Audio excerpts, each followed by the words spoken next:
So today we are going to revise chapter number 11, that is market research. तो ये हमारा unit 3 का second chapter है, that is market research. तो unit 3 is all about marketing. तो जैसे कि हमने क्लास में पढ़ा था कि marketing is basically to identify the customer needs and wants and to satisfy them profitably. अब बेसिकली मार्केटिंग की जो डेफिनेशन हमने पढ़ी है, सबसे पहला जो स्टेप होता है that is to identify the needs and wants of the customer. And how do business identify the needs and want of the customer through market research. Now, what is market research? Market research is the process of gathering, analyzing, and interpreting information about a market. Basically, आप market research में you actually gather the information about the market, you analyze the information कि जो भी information आपके पास है, what does it mean, and you interpret the information about the market, that what future changes or what changes you're going to bring in your business to overcome these particular changes or to follow these changes. So market research के अंदर आपको market की complete information gain करनी होती है कि how many customers are there, what the customers want, how many competitors are there. तो usually market के अंदर आपके कॉम्पिटिटर्स और कस्टमर्स होते हैं और उनके बारे में जानना कि उनके कितने प्रोडक्ट सेल हो रहे हैं मार्केट में, कितने कस्टमर्स मौजूद हैं, ज़्यादातर कस्टमर क्या डिमांड कर रहे हैं, उनकी नीड्स क्या हैं, वांट्स क्या हैं, ये सारी चीज़ें आप कैसे आइडेंटिफाई करते हो? Through market research. So the market research usually find out answers to the questions such as will the customers buy my product or service. तो अगर बिजनेस को ये जानना है कि कस्टमर उनका प्रोडक्ट खरीदेगा या नहीं खरीदेगा, वो मार्केट रिसर्च करके उसको पता चलता है. फिर what price they are prepared to pay for it, कि कस्टमर कितने प्राइस पे उनका प्रोडक्ट खरीदेगा. What features they want in the product, where would the customers buy the product from, what type of promotion would be effective, ताकि वो decide कर सके अपना promotional plan. How strong is the competition and who the main competing businesses are. Competition कितना है market के अंदर और कौन से मेन कंपीटिंग बिजनेस हैं. तो मार्केट रिसर्च करने से यूजुअली आपको ये सारी चीजें जो है वो पता चलती हैं. These are the reasons why you conduct the market research. Now basically market research हर बिजनेस कंडक्ट नहीं करता. यूजुअली बिजनेस की अप्रोच पर डिपेंड करता है कि वो प्रोडक्ट ओरिएंटेड अप्रोच इस्तेमाल कर रहा है या फिर वो मार्केट ओरिएंटेड अप्रोच इस्तेमाल कर रहा है. Now what is the difference between both of them? अगर हम लोग प्रोडक्ट ओरिएंटेड बिजनेस की बात करें, तो product oriented businesses are the businesses that focus on making a strong product and launching it in the market and waiting for its demand to be created. Usually product oriented businesses वो businesses होते हैं जो कि product बना के उसको launch करते हैं मार्केट में, and then they wait for the people to start using the product. और जब वो प्रोडक्ट जो है वो एक बस बन जाता है और फिर लोग उसको खरीदना शुरू कर देते हैं.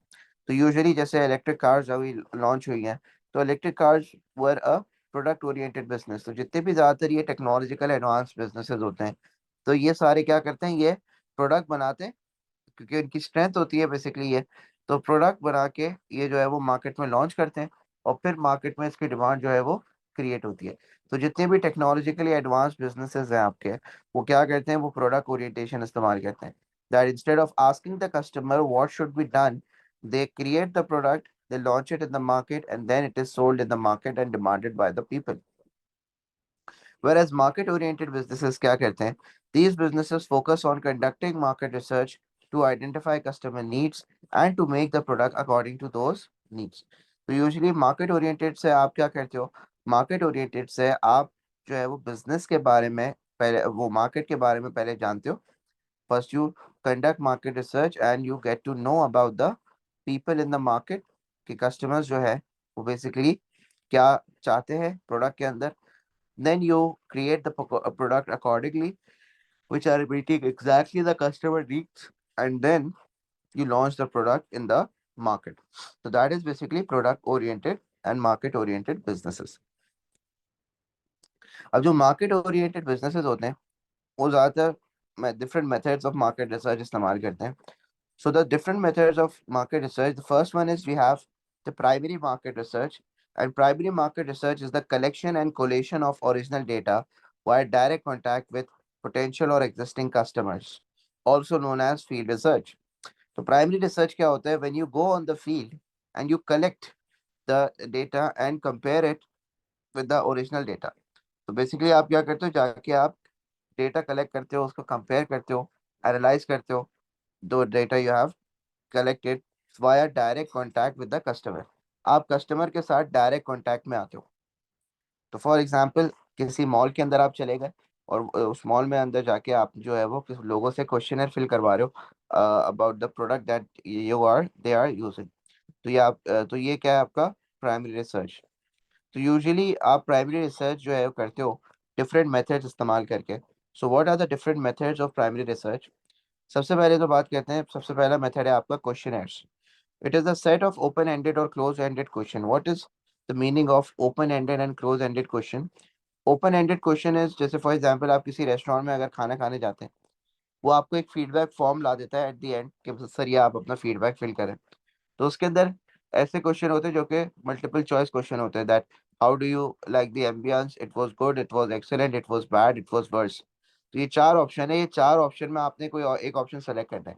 तो जो एमसीक्यू स्टाइल क्वेश्चंस होते हैं ना, they are often known as closed ended question, whereas question questions which give you an option to answer your opinion, that is basically open ended question. तो ओपन एंडेड क्वेश्चंस क्या होते हैं? वो आपसे आपका ओपिनियन मांगते हैं. So questionnaire is a set of open-ended and closed-ended question asked to customers during primary research to collect their opinions or response regarding a topic or research objective. तो usually आप कस्टमर से एक set of questions पूछ के उनका opinion जानने की कोशिश करते हो. So the advantages of questionnaire is that detailed information is gathered. आपके पास एक बहुत डिटेल इन्फॉर्मेशन आ सकती है. And secondly, they can be carried out online, which is much cheaper. तो ऑनलाइन सर्वेज भी आप कंडक्ट कर सकते हो. That is also type of questionnaire which is conducted online. However, disadvantages क्या हैं? Questions are sometimes difficult to understand. तो कभी कभार कस्टमर को क्वेश्चन समझ नहीं आता, और क्योंकि आप मौजूद नहीं होते सामने, तो यूजुअली कस्टमर जो है वो गलत अपना ओपिनियन दे सकता है. And collating and analysing consume a lot of time.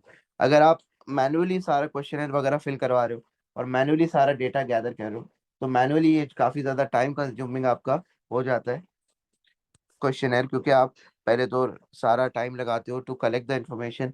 once more certain amount of number of customers fill the questionnaires, then you bring in the data, then you read the data, you and after reading you analyze the data, उसको अलग अलग करते हैं, सारी चीजें करते हैं. So that usually takes up a lot of time. Second method we have is interviews. Interviews is basically when the customers are asked about their experience or questions verbally. So instead of giving them a questionnaire, आप questionnaire की जगह interview conduct कर लेते हो.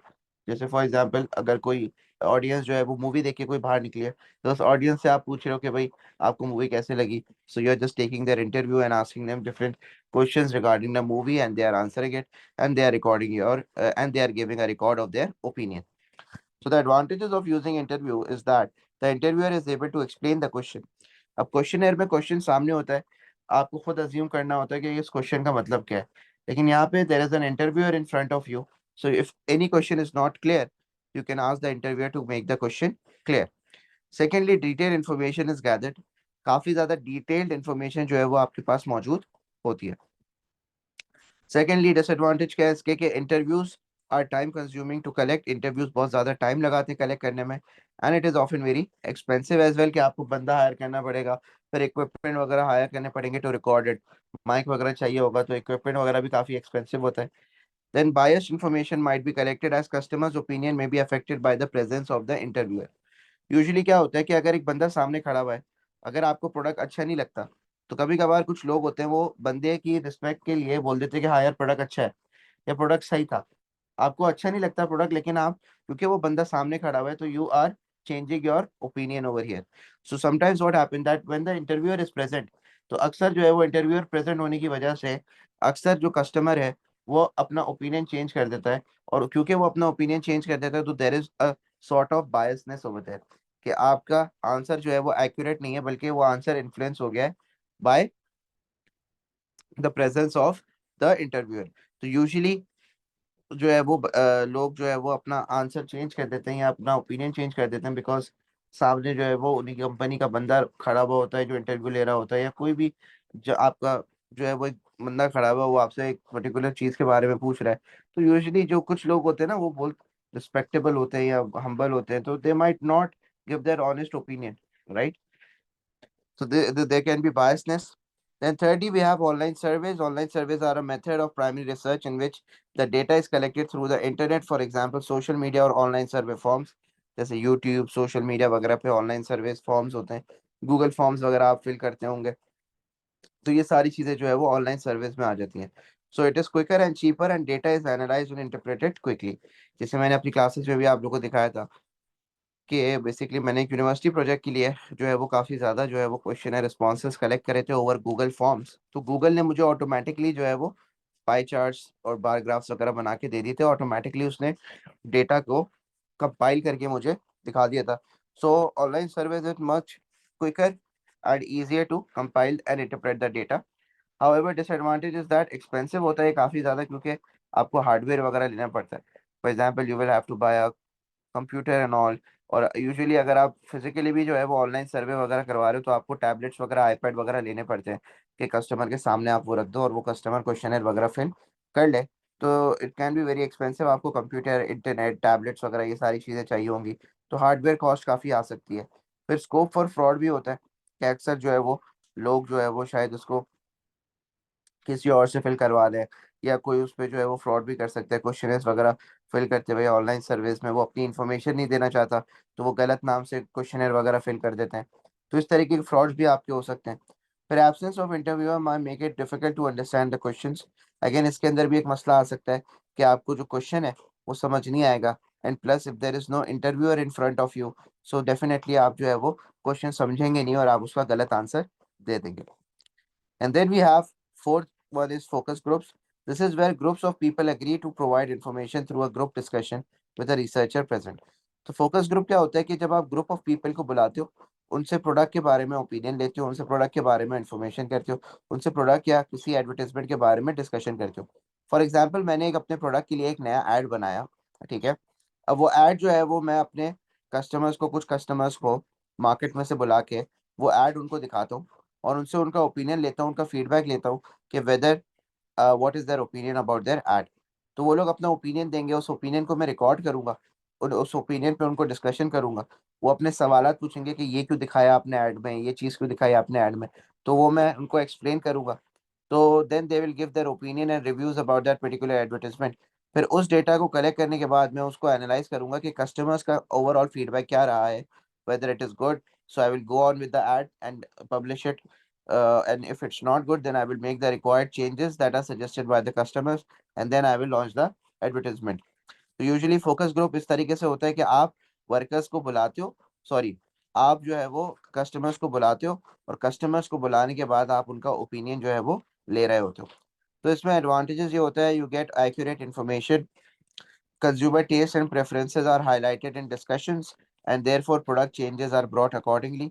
तो आप अपने product में वही चेंजेस लेकर आते हो जो कस्टमर डिस्कशन में बताते हैं, तो उनकी प्रेफरेंसेस वगैरह सामने आ जाती हैं। And it is quicker and cheaper than individual interviewer. तो अब आप एक ग्रुप को साथ बुला के उनको एक साथ जो है वो क्वेश्चन कर रहे हो, उनको एक साथ जो है वो डेटा रिकॉर्ड कर रहे हो। So it is much cheaper much quicker as compare to individual interviews, कि आप इंडिविजुअली हर किसी के पास जाओ और उनसे इंटरव्यू कंडक्ट करो, ये ज़्यादा चीपर है। However, disadvantages क्या हैं? Some people can influence the opinion of others. अब एक ग्रुप है अगर फॉर एग्जांपल, और एक ग्रुप में अगर कोई एक बात कह रहा है, तो शायद लोग उस बात के बारे में सोच भी नहीं रहे होंगे, लेकिन क्योंकि उस बंदे ने बात बोल दी है, now people start thinking about that particular thing. तो फॉर एग्जाम्पल जैसे क्लास में होता है, अब क्लास में अगर एक अच्छा बच्चा आंसर देगा तो सब बोलेंगे जी सर यही आंसर है, ठीक है। तो इसी तरह अगर ग्रुप में आप जो है वो डिस्कशन कर रहे हो और एक बंदा जिसको काफी ज्यादा नॉलेज है मार्केट की, और वो अगर कुछ कह रहा है तो सब जो है वो फिर उसी की बात मानेंगे, क्योंकि वो काफी ज्यादा इन्फ्लुएंशियल पर्सनैलिटी है, उसको मार्केट के बारे में नॉलेज है। तो यूजुअली फिर हर किसी का इंडिविजुअल ओपिनियन नहीं आ सकता इसके अंदर। Secondly, the group interviews can be dominated by some few individual, and so the information collected might be limited. अब अगर एक ही बंदा जवाब देता रहेगा, आप कोई भी सवाल पूछो ऑडियंस से, एक ही बंदा जवाब देता रहेगा, तो एक ही बंदे के आंसर्स आप रिकॉर्ड कर रहे हो, किसी और का ओपिनियन डिफरेंट हो सकता है। लेकिन अगर एक ही बंदा पूरे ग्रुप डिस्कशन को डोमिनेट कर रहा है, तो फिर आपके पास लिमिटेड डेटा अवेलेबल होगा। जैसे अक्सर होता है क्लासरूम में, आप अच्छे बच्चों जो जवाब दे रहे वाले होते हैं, जो पढ़ाकू बच्चे होते हैं, उनको चुप कराओ तो थोड़ी देर के, यार आप लोग आंसर नहीं देंगे, जो पीछे जो कम बोल रहे हैं वो लोग आंसर देंगे। तो यूजुअली इस तरीके से आपको जो है वो ओवरव्यू मिल जाता है कि वो सबको जो है वो पता चल रहा है, या सबका जो एक ओपिनियन है वो आपके पास रिकॉर्ड हो जाता है। तो ये फोकस ग्रुप का डिसएडवांटेज होता है यूजुअली। तो उसके लिए आपको जो है वो क्या करना पड़ता है, आपको मैनेज करना पड़ता है फोकस ग्रुप। आपको एक रिसर्चर बिठाना पड़ेगा जो कि हर मेक श्योर करे कि वो हर किसी से जो है वो उनका ओपिनियन कंडक्ट कर रहा है, उनका ओपिनियन ले रहा है। ना यूजुअली होता क्या है कि पूरी मार्केट को रिसर्च करना काफी इम्पॉसिबल वाली बात होती है। अगर आप एक मार्केट को देखें, ले सपोज एक एवरेज स्मॉल बिजनेस की मार्केट में भी कुछ 40-50 हजार लोग तो होंगे जो उससे उसकी पोटेंशियल मार्केट होगी या उससे प्रोडक्ट खरीदना चाह रहे होंगे। तो यूजुअली पूरी मार्केट के ऊपर रिसर्च कंडक्ट करना, मतलब अगर आप 10,000 लोग भी उनके ऊपर भी कंडक्ट करो रिसर्च, और एक बंदा अगर 2 मिनट भी दे रहा है रिसर्च करने में, तो तकरीबन आपको 20,000 मिनट्स लग जाएंगे to conduct a market research, which is very time consuming. फिर 10,000 फॉर्म्स आपको फिल करवाने पड़ेंगे, तो that is also very time consuming. तो यूजुअली होता क्या है कि मार्केट रिसर्च तो होती है, लेकिन पूरी मार्केट पर रिसर्च होना काफी ज्यादा मुश्किल हो जाता है, क्योंकि द पॉपुलेशन साइज और the market size is often very large. तो यूजुअली बिजनेसेस करते क्या है, वो मार्केट सैम्पलिंग करते हैं। What is market sampling? It is a group of people who are selected to respond to the market research conducted by the business. They represent the whole market. इसके बिल्कुल मैं ऐसी एग्जांपल देता हूँ, जैसे for example आप doctor के पास जाते हो अपना ब्लड टेस्ट करवाने के लिए, ठीक है? तो डॉक्टर आपके पूरे बॉडी का खून नहीं निकाल देता, राइट? क्योंकि दैट इज नॉट पॉसिबल। वो सिर्फ आपसे थोड़ा सा सैंपल लेता है, और वो उसके ऊपर रिसर्च कंडक्ट करता है, और फिर वो आपको बताते हैं कि आपके क्या प्रॉब्लम है, क्या मर्ज है, क्या आपको जो है वो दवाई लेनी चाहिए। वेर एज इसी तरह आपका जो मार्केट में बिजनेस होता है, वो पूरी मार्केट को अगर बुला के रिसर्च करेगा तो it will be very expensive and it is not possible as that, क्योंकि मार्केट साइज यूजुअली बहुत बड़े होते हैं। तो ऐसी सिचुएशन में वो क्या करता है, वो सैंपल्स बना लेता है, वो सैंपल जो है वो क्रिएट करता है, ताकि वो सैंपल जो है वो आपको जवाब दे, और वो सैंपल जो है वो पूरी मार्केट को रिप्रेजेंट करता है, क्योंकि वो मार्केट से ही बनाया जाता है। मतलब आप पूरी जिस मार्केट को आप टारगेट कर रहे हो, आप वहाँ के कुछ लोगों को आप अपने सैंपल का पार्ट बना लेते हो। तो यूजुअली जो मेथड ऑफ सैम्पलिंग इस्तेमाल होता है, that is random sampling. Random sampling क्या होता है कि रैंडमली, लेट्स सपोज आप किसी मॉल में चले गए, और उस मॉल में आप रैंडमली लोगों से सवाल कर रहे हो, सही है? So that is random sampling, that everyone has an equal chance of being selected. Quota sampling होता है, quota sampling is basically when people are selected on basis of similar characteristics. आप कोटा सैम्पलिंग के अंदर एक certain number of people को select करते हो based on similar characteristics. For example, मैं अगर लेट्स सपोज कोई मेल फ्रेग्रेंस परफ्यूम बना रहा हूँ, तो मेरी जो सैंपल साइज होगा वो क्या होगा? मेन, सही है? तो मैं कोटा सैम्पलिंग जब करूंगा तो मेरी यहाँ पे कैरेक्टरिस्टिक आइडेंटिफाई हो गई कि I am going to target only male because my product is for male. तो इस तरीके से आप जो है वो यूजली अपनी मार्केट को सैंपल करते हो। और सैम्पलिंग करना क्यों जरूरी है? क्योंकि पूरी मार्केट के ऊपर तो रिसर्च आप नहीं कंडक्ट कर सकते, so you need to do sampling, ताकि आपकी रिसर्च कॉस्ट मिनिमाइज हो जाए, राइट? और आपका जो रिसर्च रिजल्ट है वो काफी एक्यूरेट भी हो जाए। And then we have secondary market research. Another method of market research is to do secondary market research. अब secondary market research क्या होती है? It is an existing information about the market that is available, and this information is already been collected and is available for others to use. तो basically ये existing information होती है, ये already collected information होती है, जो कि आपके लिए मौजूद होती है। तो ये फॉर एग्जाम्पल मुझे जो है वो किसी एक एरिया में अपना बिजनेस खोलना है, सपोज मैं बहादुराबाद पे जो है वो एक नया शॉप खोलने की जो है वो प्लानिंग कर रहा हूँ। अब उसके लिए मुझे जानना है, ये रेस्टोरेंट खोल रहा होगा एक, तो उसके लिए मुझे जानना है कि बहादुराबाद में पॉपुलेशन कितनी है, what is the how many people are living in Bahadurabad. तो उसके लिए मैं जो हूँ वो गवर्नमेंट पब्लिकेशन इस्तेमाल करता हूँ, कि गवर्नमेंट ने एक बार जो है वो पॉपुलेशन काउंट करी थी लास्ट ईयर। तो वो पॉपुलेशन काउंट में गवर्नमेंट के हिसाब से कितने पॉपुलेशन जो है वो बहादुराबाद के अंदर रह रही है, तो वो डॉक्यूमेंट मुझे एक्यूरेट इन्फॉर्मेशन दे देगा। तो मैं जब वो एक ऑलरेडी एग्जिस्टिंग डॉक्यूमेंट को इस्तेमाल कर रहा हूँ in order to check that what is the population of Bahadurabad, instead of counting by myself, मैं एक एग्जिस्टिंग इंफॉर्मेशन का इस्तेमाल कर रहा हूँ, so that is basically secondary market research. So benefit of secondary market research is that it is cheaper than primary research and it is also quicker than primary research. However, limitation is that secondary research data might be out of date. आपका जो data है वो काफी ज्यादा out of date हो सकता है. And secondly the data may be irrelevant for the business. For example population count की अगर हम बात करें, गवर्नमेंट ने लास्ट टाइम जो पॉपुलेशन काउंट करी थी वो 2019 में करी थी फॉर एग्जांपल. अब आज 2025 है. अब आज के हिसाब से अगर मुझे अपनी पॉपुलेशन काउंट करनी है बहादुराबाद की, तो वो तो 6 साल पुराना डेटा है. तो ऑनलाइन गवर्नमेंट की वेबसाइट पे पड़ा हुआ है. वो 6 years पुराना डेटा मैं इस्तेमाल कर रहा हूँ, so that will not be valid and data may be irrelevant for the business. अक्सर क्या होता है कि जो इन्फॉर्मेशन अवेलेबल होती है वो डेटा शायद इररेलेवेंट हो बिजनेस के लिए. फॉर एग्जांपल गवर्नमेंट पब्लिकेशन में आपको लेट्स सपोज ये देखना था कि what is the number of male in the population, लेकिन सिर्फ और सिर्फ टोटल पॉपुलेशन दी हुई है. ये नहीं बताया कि कितने मेल है और कितनी फीमेल है. सिर्फ और सिर्फ टोटल पॉपुलेशन दी हुई है, तो that can also be a disadvantage because that information is irrelevant for the business. Business को टोटल पॉपुलेशन नहीं जाननी, बिजनेस को जानना है कि कितने मेल और कितने फीमेल है पॉपुलेशन के अंदर टोटल, तो वो डिवीजन यहाँ पे नहीं दिया हुआ.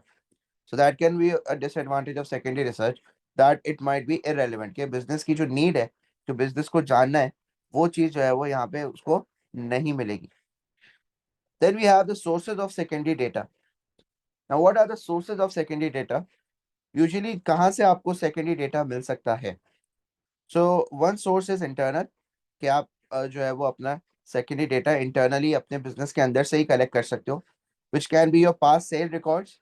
For example, मुझे जानना है कि पिछले साल फेब के महीने में मेरी कितनी सेल्स थी, तो मैं अपने पास सेल्स रिकॉर्ड से अपना डेटा कंपेयर कर सकता हूँ. पास्ट ओपिनियन ऑफ सेल्स और डिस्ट्रीब्यूशन पर्सनल, कि पिछले साल रमजानों में इम्तियाज के मैनेजर ने हमें बताया था कि भाई डिमांड जो है वो बहुत ज़्यादा होती है, तो आप ज़्यादा क्वांटिटी बना के हमें दे देना.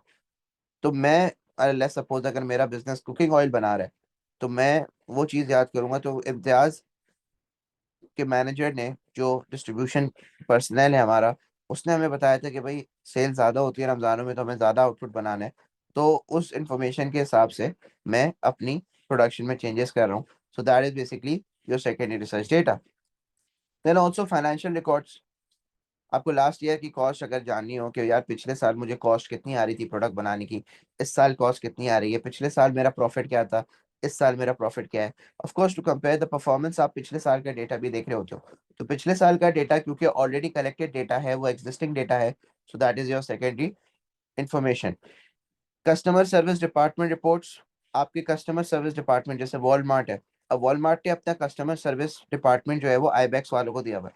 तो आईबैक्स वाले जो है वो पूरे साल क्या करते हैं, कस्टमर से कॉन्टैक्ट तो करते हैं ऑन बिहाफ ऑफ वॉलमार्ट, लेकिन उसके साथ साथ वो अपनी रिपोर्ट भी जनरेट कर रहे होते हैं कि कितने कस्टमर्स आए, मेजर कस्टमर्स के क्या फ्लॉज थे, क्या इश्यूज फेस हुए. तो पूरी रिपोर्ट रिपोर्ट बना के वो वॉलमार्ट को देगा, ताकि वॉलमार्ट जो है वो फिर उस चीज़ों पे डिसीजन ले सके, वो चीज़ें बेहतर कर सके.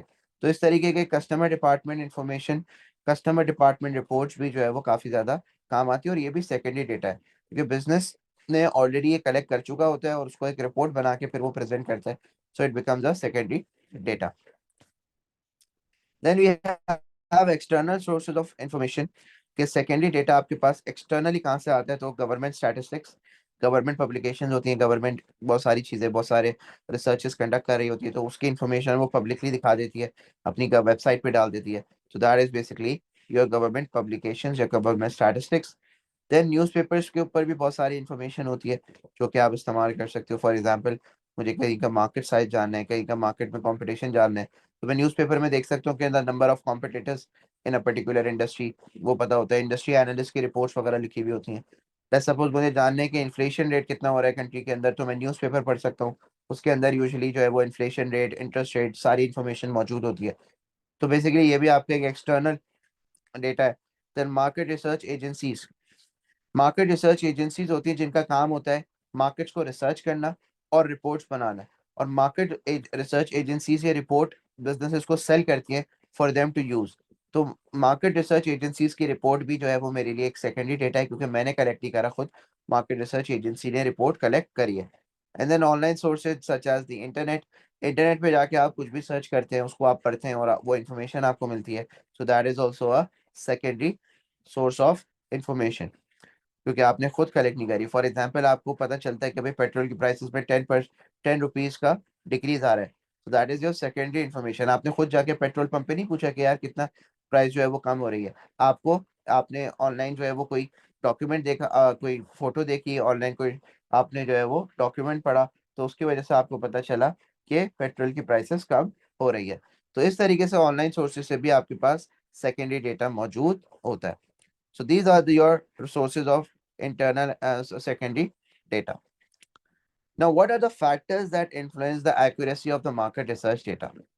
अब आप एज अ बिजनेस मार्केट रिसर्च डेटा आप कलेक्ट तो कर लेते हैं, लेकिन वो कितना एक्यूरेट होता है वो किस चीज पर डिपेंड करता है। It depends on how carefully the sample is drawn and what size of the sample is created. आपका जो मार्केट रिसर्च डेटा होता है वो डिपेंड करता है आपके सैंपल के साइज पे and how carefully the sample was drawn. For example, अगर आप रैंडम सैम्पलिंग करते हैं and you just take people around you, but actually those people are not the users of your product, then their response will, which is recorded, will not be accurate. For example, मैं किसी से सवाल कर रहा हूँ और उस बंदे से सवाल कर रहा हूँ जो कि मेरा प्रोडक्ट इस्तेमाल ही नहीं करता, जो कि मेरे प्रोडक्ट के बारे में जानता ही नहीं है, तो वो मुझे क्या इंफॉर्मेशन देगा मेरे प्रोडक्ट के बारे में।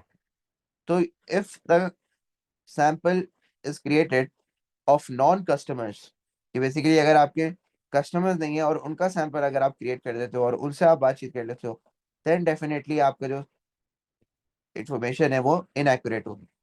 Plus you should also ensure that the sample size is accurate. Sample size का मतलब क्या है? फॉर एग्जाम्पल, अगर आपकी मार्केट में 50,000 लोग हैं और आप सिर्फ 50 लोगों पे जो है वो रिसर्च करते हो, तो this might not be appropriate size, क्योंकि 50,000 people cannot be represented by 50 people. 50,000 people can be represented by 5,000 people, but 50,000 people cannot be represented by 50 people. कि 50 लोगों का रिसर्च करके आपने पूरे मार्केट का अंदाजा लगा लिया कि पूरी मार्केट में क्या है, शायद वो 50 लोग जो है वो कोई और ही थे, वो आपके कस्टमर्स नहीं थे, या वो 50 लोग जो है वो डिफरेंट कैरेक्टरिस्टिक्स रखते हैं पूरी मार्केट से। तो यूजुअली आपका जो मार्केट साइज है वो भी एक्यूरेट होना चाहिए। यूजुअली 10 to 20% मार्केट साइज जो होता है उसका सैंपल साइज रखा जाता है, और बहुत केयरफुली सैंपल साइज बनाना होता है आपको, कि एग्जैक्टली जो आपके कस्टमर्स हैं उनसे ही जो है वो आपको रिसर्च करनी चाहिए, ताकि इंफॉर्मेशन एक्यूरेट मिल सके। Then the question asked in the questionnaire, आपने जो क्वेश्चनर में क्वेश्चंस पूछे हैं, कभी कभार वो भी जो है वो मिसलीडिंग होते हैं, या जो है कंज्यूमर को समझ नहीं आता, क्योंकि उनको एक्यूरेटली आंसर नहीं कर पाता, और जब कंज्यूमर उसको एक्यूरेटली आंसर नहीं कर रहा, so how are you going to get an accurate information. Thirdly, the age of information, आपके पास जो इन्फॉर्मेशन मौजूद है वो कितनी पुरानी है। इफ इट्स रीसेंट पास्ट, मतलब 2-3 महीने पुरानी है, so that can be used. But if an information which is 5 years और 6 years ओल्ड, और इवन 1 year ओल्ड, एक साल में भी इतना चेंज आ जाता है मार्केट के अंदर कि आपका जो रिसर्च डेटा है वो काफी ज्यादा पुराना हो सकता है, काफी ज्यादा इनएक्यूरेट हो सकता है। So the age of information is also looked forward whether the data is accurate or inaccurate. Then of course biasness. There are different forms of biasness. कभी कभार कस्टमर इंटरेस्ट नहीं लेता आंसर करने में, क्वेश्चन वगैरह आप कभी कभार आपको फिल करने में काफी ज्यादा जो है वो मसले आते हैं, काफी ज्यादा जो है वो आप कोई बिजी काम कर रहे हो और आपसे कोई इंटरव्यू लेने आ जाता है, तो आप बस उसको जी जी जी जी बिल्कुल सही है सही है सही है सही है करके इग्नोर कर देते हो। You are not actually listening to the question, but you just want to get away from this particular research. कोई फीडबैक फॉर्म आपके यूट्यूब चैनल पे अगर आ जाता है, सपोज यूट्यूब पे कोई फीडबैक फॉर्म आता है, स्किप कर देते हो आप उसको, इग्नोर कर देते हो आप उसको। तो बेसिकली बायसनेस डिफरेंट तरीके की होती हैं, कि कभी कभार कंज्यूमर सुन तो रहा होता है लेकिन वो सीरियसली आंसर नहीं कर रहा होता। कभी कभार आप सिर्फ उन लोगों को लेकर आते हो जो कि आपके प्रोडक्ट की तारीफ करते हैं, मतलब आप सिर्फ और सिर्फ उन लोगों से रिसर्च करवा रहे हो जो कि आपके प्रोडक्ट की तारीफ करते हैं। That can also be a simple form of biasness. Then lastly we have who carried out the research. किसने जो है वो रिसर्च कैरी आउट करी है, who was the one conducting the research. if basically आपको रिसर्च कंडक्ट करने के लिए भी स्किल्ड एम्प्लॉयज चाहिए who know actually how to carry out and conduct the research. तो जिसने रिसर्च कंडक्ट करी है अगर वो स्किलफुल एम्प्लॉय था तो डेफिनेटली फिर जो डेटा करेक्ट किया गया होगा वो काफ़ी एक्यूरेट होगा. However if any unskilled person कि जिसको लोगों से बात करनी भी नहीं आती और उसको आपने जो है वो खड़ा कर दिया कि क्वेश्चनर फिल करवाओ, तो वो काम करवा सकता ही नहीं है. सो डेफिनेटली फिर वो एक्यूरेट रिजल्ट आपके पास नहीं आएंगे. So usually these are the factors that affect the accuracy of market research data. That is कि आपका मार्केट रिसर्च डेटा कितना एक्यूरेट है. वो डिपेंड करता है कि कितना केयरफुली आपने सैंपल ड्रॉप करा है. It also depends on the questioners, it depends on the age of the information, it depends on the biasness, and it depends on the who has carried out the market research. Then we have different ways of presenting the data. Basically जो भी market research data आप collect करते हो उसको आप present करते हो in different table और tally charts. You represented it pie charts, जो circles होते हैं और वो pizza की तरह pie charts आपके divided होते हैं. Then there are bar charts, ये bar graphs बने होते हैं. There is an x axis and y axis, and there are different buildings जो होती हैं, ये bars होते हैं. And then there is a line graph, there is an x axis and y axis, and there is a line graph that is being created. तो usually आप जो भी डेटा कलेक्ट करते हो अपना उसको प्रेजेंट करने के लिए आपके पास टैली टेबल चार्ट्स होते हैं, पाई चार्ट्स होते हैं, बार चार्ट्स होते हैं, लाइन ग्राफ्स होते हैं. एंड यूजुअली इन चीज़ों पे जो है वो आपका डेटा रिप्रेजेंट होता है. तो पेपर के अंदर आपके पास ये चीज़ें बनी भी आती हैं और इसको आपने समझना होता है. और ये आप मैथ्स में ऑलरेडी कर चुके हैं. That how you guys are going to read these particular pie charts, bar charts, line graphs and tally charts. आपको किस तरीके से पढ़ना है ये आपको बहुत अच्छी तरीके से आता है. So these are the ways to represent the market research data. And with that, we are done with chapter number 11. ठीक है.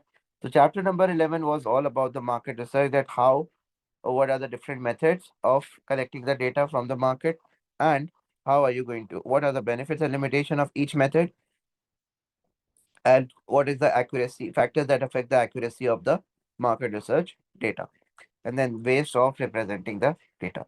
तो ये चीज़ें आपकी इस पर्टिकुलर टॉपिक में थी. तो ये टॉपिक आपका खत्म होता है. Now any questions guys? कोई क्वेश्चंस है तो पूछ लें.